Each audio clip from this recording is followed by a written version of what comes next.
una Coca-Cola.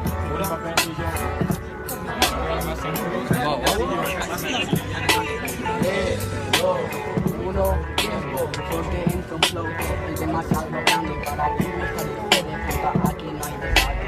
Lleva en la camiseta una puta bota, pero en el jurado meta que no te vota nadie. Tú eres tonto, hermano, y te falta la actitud. Y estás todo el día en el ordenador mirando a la Red Bull. ¿Cómo puedes llevar ahí la camiseta de Mohamed Ali? Deberías cambiártela y ponerte la del puto Kaiju.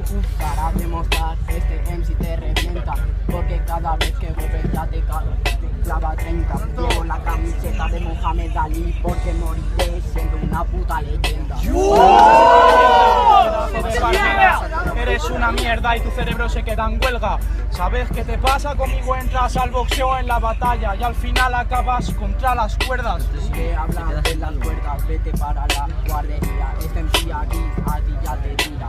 Para demostrar, hijo de puta, que os decapito. Si no tienes respeto, no representas hip hop. Te tengo mucho respeto y no te estoy dando la paliza, bro. Entonces me da igual, hermano, yo soy un cabrón. ¿Y tú en serio me quieres hablar de la guardería si tus deberes es analizar los capítulos de Pocoyo?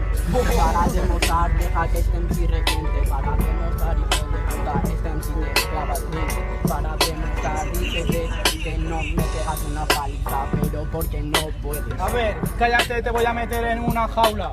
Eso es un perro, pero no es un chihuahua. Entonces cállate, de momento, tú dices que lo revientas. Y lo único que revientas son globos de agua.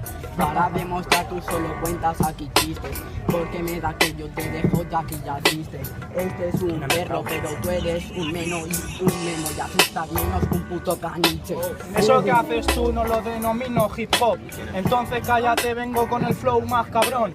Es una putada ser tan puto fanboy, pero que la altura no te permita ir a la puta Warner Bros.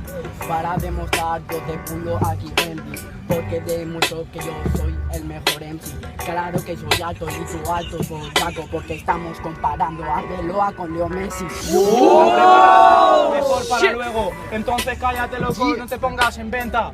Arbeloa a mí me representa, porque lo menos es un toyaco que le debe Hacienda. Tiempo.